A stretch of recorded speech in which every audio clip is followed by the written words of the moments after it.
সবাইকে অনেক অনেক শুভেচ্ছা জানাই আমার গার্ডেন চ্যানেলের পক্ষ থেকে। আশা করি সবাই ভালো আছেন, আমিও ভালো আছি।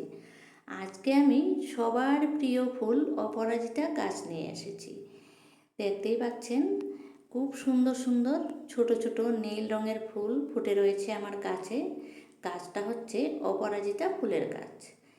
এই ফুলটা আমি খুবই ভালোবাসি, আর আমার মতো অনেকেই ভালোবাসে। যারা যারা ভালোবাসে এই ফুলটা তাদের গার্ডেনে লাগায়। গার্ডেনে কিন্তু আর লাগালে আপনাদের বাড়িতে অনেক পজিটিভিটি আসে। গাছটা কিন্তু লাগানো একটা শুভ লক্ষণ বলে অনেকের ধারণা। দেখুন আমার গাছটাতে কত ফুল ফুটেছে, কত সুন্দর নীল রঙের ছোট ছোট এই ফুলটা দেখতে খুবই ভালো লাগছে। এই গাছটা হচ্ছে লতা জাতীয় গাছ, আর এই গাছে সাপোর্টের দরকার। আমার এই গাছটা একদিনে এতটুক হয়নি। আমি প্রায় 1.5 মাস আগে থেকেই ভিডিও আপনাদের জন্য সেভ করে রেখেছি, আপনাদের জন্য শেয়ার করার জন্য। আমি কখন কোন সময় কি খাদ্য দিয়েছি, কেমন করে গাছটার যত্ন নিয়েছি, সমস্ত কিছু আপনাদের জন্যই আমি সেভ করে রেখেছি। এই যে চলে আসলাম, তাই ভিডিওটা স্কিপ না করে শেষ পর্যন্ত দেখার চেষ্টা করুন। এখানে আমাকে সাহায্য করছে আমার হাজব্যান্ড। উনি বাঁশের কঞ্চিগুলো এভাবে লাগিয়ে দিচ্ছে সাপোর্ট হিসাবে গাছে। আর এই গাছটাতে সাপোর্টের খুবই প্রয়োজন। লতা জাতীয় গাছ সাপোর্ট পেলে খুব সুন্দরভাবে ঝাঁকড়া হয়ে যায় আর খুব সুন্দরভাবে গ্রো হয় গাছটা। প্লাস্টিকের রশি দিয়ে এভাবে পেঁচিয়ে পেঁচিয়ে গাছটাকে সাপোর্ট দেওয়া হচ্ছে। এই সাপোর্টটা পাওয়ার পরে গাছটা কন্টিনিউ বেড়েই চলেছে। তারপরে দেখুন সাপোর্ট দেওয়া হয়ে গেছে। আমি গাছটার জন্য কি খাদ্য নিয়ে এসেছি। গাছের নিচের মাটিটা একটু আলগা করে দিয়ে তারপরে আমি একটা খাদ্য দিচ্ছি। খাদ্যটা হচ্ছে চায়ের পাতা। চায়ের পাতা ওয়েস্টেজগুলো আমি পরিষ্কার করে ধুয়ে তারপর খুব সুন্দর করে রোদ্রে শুকিয়ে নিই। রোদ্রে শুকিয়ে তারপর এভাবে করে আমি গাছে দিচ্ছি। চায়ের পাতাতে রয়েছে প্রচুর পরিমাণ নাইট্রোজেন, আর নাইট্রোজেন পেলে গাছের সবুজ সতেজ ভাবটা সুন্দরভাবে চলে আসে। নাইট্রোজেনের অভাব দূর হয় চায়ের পাতা গাছে সেবন করলে। তাই চায়ের পাতা এভাবেও দিতে পারেন, আর অন্যভাবেও লিকুইড করেও দিতে পারেন জলে ভিজিয়ে রেখে। তার সাথে সাথে আমি দিচ্ছি চুলোর ছাই। ছাই দেওয়ার মানে হচ্ছে আমার গাছের নিচে যাতে পিঁপড়া হয় না, যেহেতু বৃষ্টির দিন পিঁপড়ার উপদ্রব খুব বেশি। তাই আমি প্রায় আমার সবগুলো গাছে ছাই দিয়ে থাকি।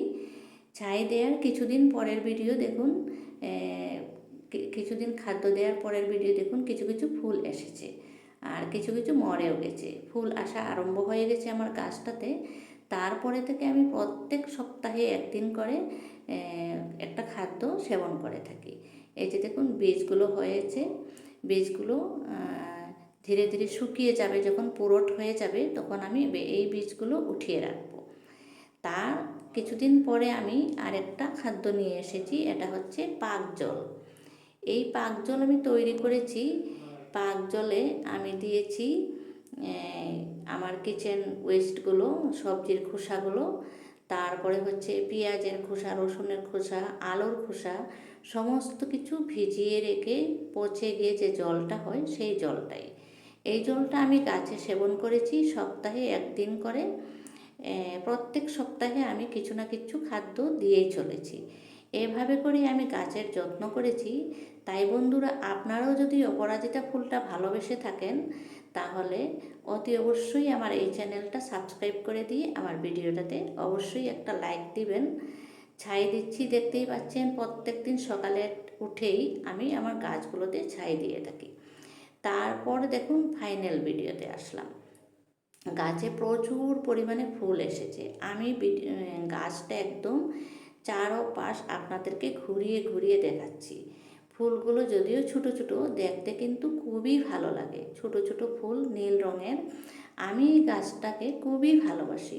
আপনারাও যদি ভালোবাসেন তাহলে নিশ্চয়ই আপনাদের বাগানে লাগাবেন, আর এভাবে করে সাপোর্ট দিবেন। সাপোর্ট দিলে গাছটা চারদিকে ব্রাঞ্চ বের হয়, আর হাত দিয়ে গাছের পিঞ্চিং করে দিবেন। পিঞ্চিং করে দিলে ব্রাঞ্চগুলো অনেক বেশি পরিমাণে হয়ে যায়। এই যে দেখুন বীজটাও শুকিয়ে গেছে, আমি আজকে উঠিয়ে নেব। আর এই বীজ থেকেই আমি পরবর্তীতে চারা করব, চারা করে আপনাদেরকে দেখাবো।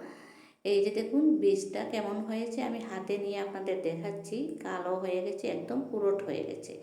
এই বীজ থেকে আমি আবার চারা করব, আরও কিছু গাছ করব, আর অবশ্যই আপনাদের সাথে শেয়ার করব। তাই সবাই ভালো থাকুন, সুস্থ থাকুন, আর অপরাজিতা কাজ করুন, এই কামনা করে আজকের ভিডিওটা আমি আর বেশি লম্বা না করে এখানেই বিদায় নিতে চাই। সবাই ভালো থাকুন। Happy gardening.